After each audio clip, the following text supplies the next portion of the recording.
Hello les amis, comment allez-vous? Bienvenue pour ce troisième épisode de Clapant. Vous l'aurez compris, aujourd'hui on parle basketball avec Justin qui viendra nous parler de son parcours. Pour le moment, il joue à Liège, il est notamment passé par l'Espagne. Il viendra nous expliquer comment on devient basketteur professionnel. Pour ceux qui ne sont pas encore abonnés à la page ou à la chaîne, n'hésitez pas à le faire, ça me fera super plaisir. Pour ceux qui vont regarder la vidéo jusqu'à la fin, il y a un concours concernant le basketball, évidemment. Et pour ceux qui ne connaissent pas Justin, voici un extrait de ses skills. Et n'hésitez pas à me dire qu'il est clapant. Et nous, on se voit tout de suite après pour l'interview.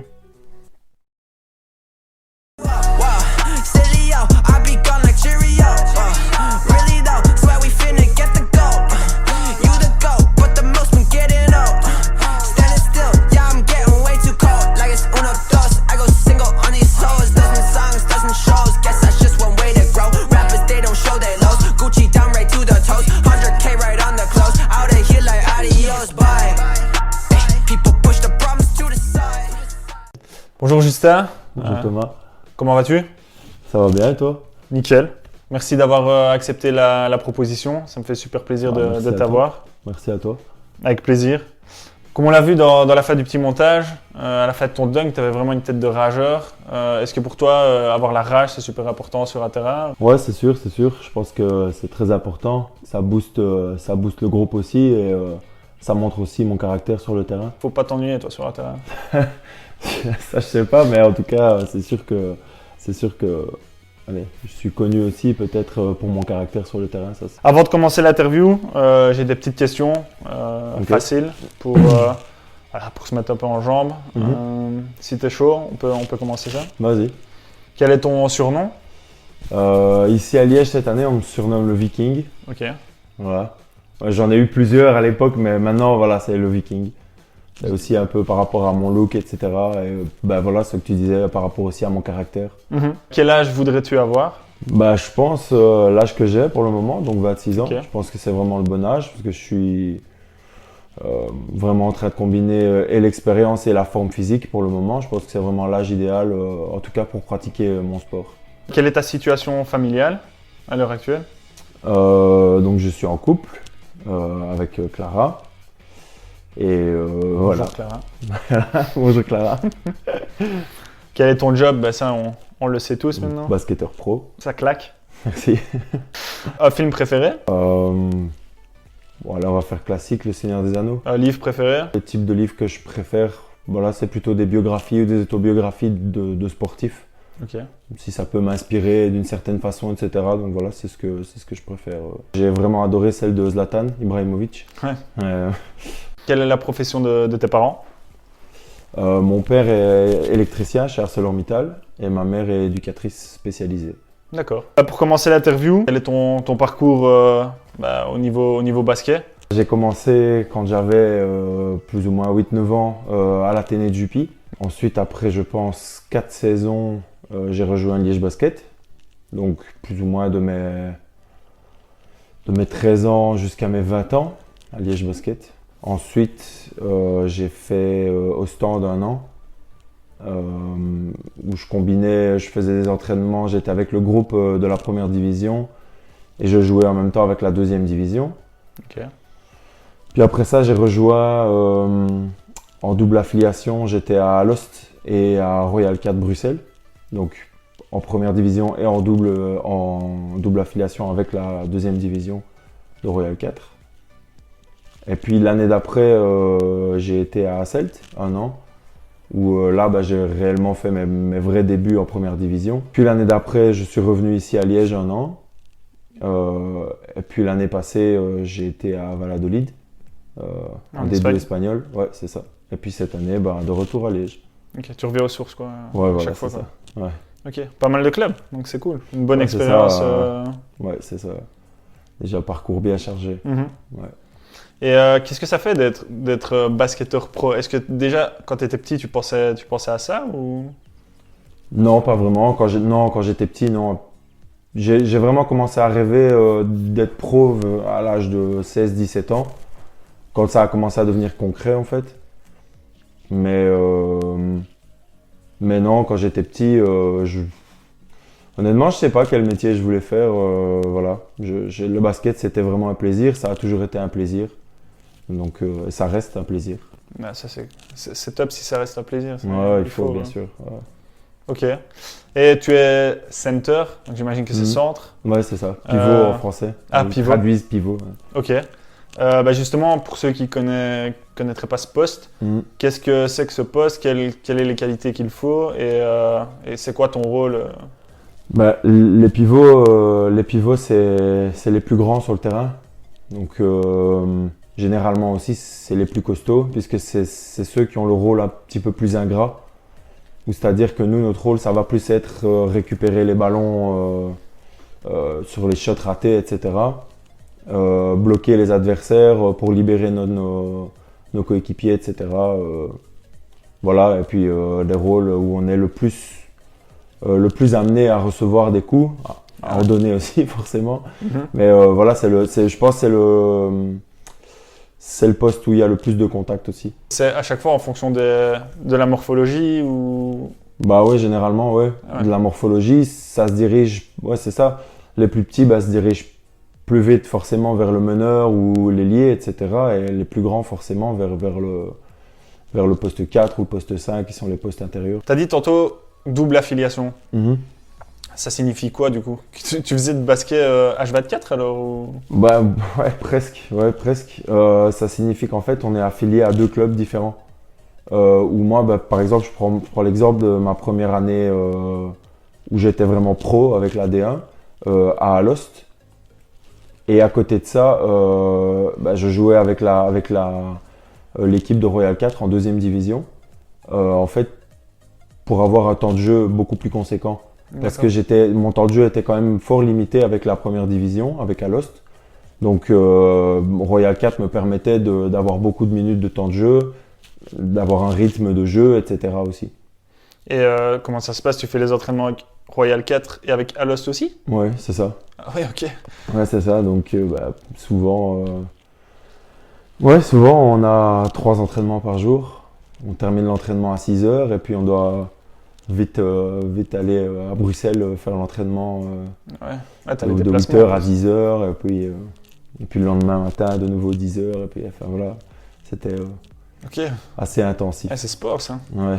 Et t'as parti à Alost du coup à ce moment-là, c'est eux qui te prêtent ou t'as parti aux 2 clubs vraiment? En fait, ouais, c'est ça. En fait, c'est un arrangement entre les 2 clubs, mais je suis affilié et j'appartiens aux 2 clubs. J'ai un contrat avec chaque club. On peut pas jouer dans la même catégorie. Ok. Donc c'est ça aussi qui est intéressant en fait, c'est d'être avec la D1 et puis d'être avec la D2. Comment ça se passe une semaine de sportif professionnel au basket? Une semaine type, donc par exemple nous ici à Liège on joue les vendredis. Donc bah, on va avoir 2 entraînements lundi, mardi, mercredi. Entraînement le matin de 10h à midi et puis l'après-midi de 4 à 6. Les matins, ça va plus être de la muscu ou alors prévention aux blessures, des choses comme ça. Ou alors vraiment juste du shot ou un entraînement plus spécifique à ton poste de jeu. Et l'après-midi, c'est vraiment tactique. Donc vraiment 5 contre 5, on prépare le match du vendredi en analysant les phases de jeu des autres, les joueurs, etc. et en préparant le match. Puis la veille du match, on n'a toujours qu'un entraînement. Le jour de match normal, on a libre toute la journée. Ok. Et puis le match le soir. Puis généralement le samedi, donc le lendemain du match, on a récupération. Puis après, bah, dimanche congé. Ok. Quand même un jour de congé. Ouais, c'est ça, ouais, C'est quand bien. même. Souvent. Bon, après, le samedi, on le considère aussi comme congé, puisque récup, bah, voilà, ça permet de recharger un peu les batteries, etc. aussi, quoi. Clairement. Ouais. Qu'est-ce qu'on mange du coup quand on est basketteur pro? Est-ce qu'on a un régime particulier? Est-ce qu'on suit une nutritionniste, un nutritionniste? Ben ouais, maintenant, ici en Belgique, c'est libre à chacun.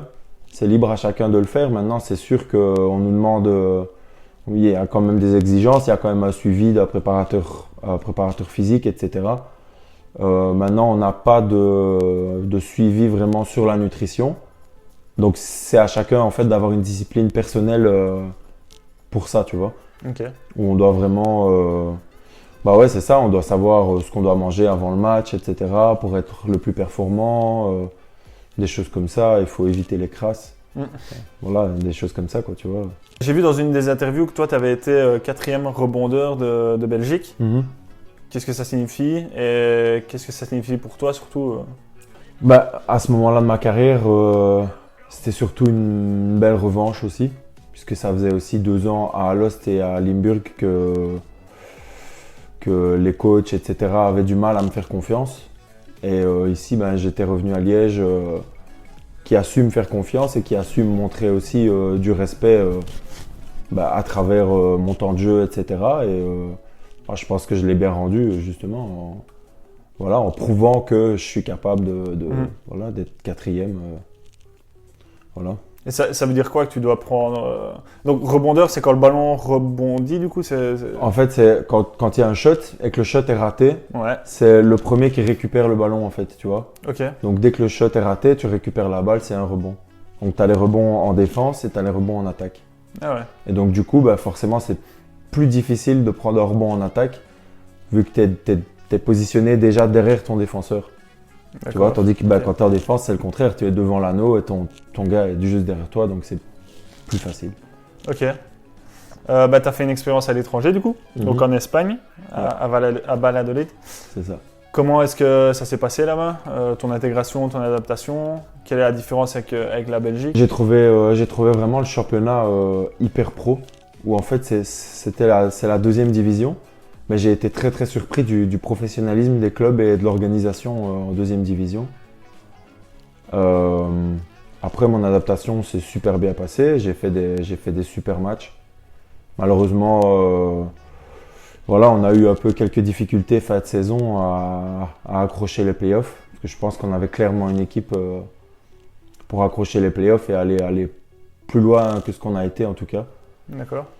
Maintenant, j'en retiens vraiment une expérience incroyable. C'était vraiment, c'était vraiment chouette. C'était vraiment fou aussi de connaître un groupe où on est 12 joueurs dans un groupe. Donc dans un groupe comme ça en Espagne, on était 9 étrangers par rapport à l'Espagne, 9 étrangers, 3 Espagnols. Ah ouais, ok. Et ici en Belgique, c'est maximum 6 étrangers et 6 Belges du coup.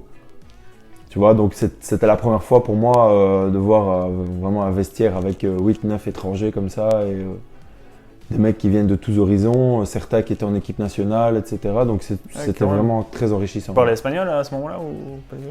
Quand je suis arrivé, non. Quand je suis reparti, franchement, je savais me débrouiller. Je dis pas que je suis bilingue, mais honnêtement, je savais me débrouiller. J'avais acheté, enfin, on m'avait offert un livre pour apprendre. Ok. Et j'apprenais quand même des leçons, etc. Tu vois. Et en fait, ce qu'il y a, c'est que là-bas, les gens parlent pas du tout anglais, ou très très peu. Ah ouais. Donc en fait, quand tu veux te débrouiller, etc., chez le médecin ou même le coach parlait bien anglais, mais parfois il donnait ses entraînements 50% espagnol, 50% anglais. Maintenant, il y a des questions que je pose à tout le monde, ça s'appelle les questions DP, donc développement personnel. Si t'es partant, on peut commencer ça. Vas-y, let's go.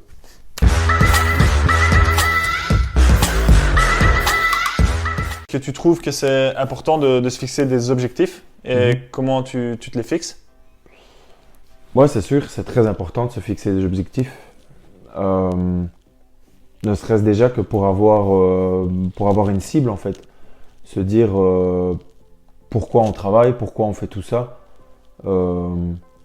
Aussi se poser la question qu'est-ce qu'on a envie et travailler pour atteindre ses rêves et atteindre ses objectifs. D'accord. Maintenant, comment le mettre en place? Moi, je pense qu'il n'y a pas de secret, c'est travailler aussi. Maintenant, c'est vraiment mettre les choses en place et investir en soi aussi pour faire ça. Je vais prendre mon exemple personnel. Moi, par exemple, cette saison-ci, j'ai investi dans un coach mental. Ok.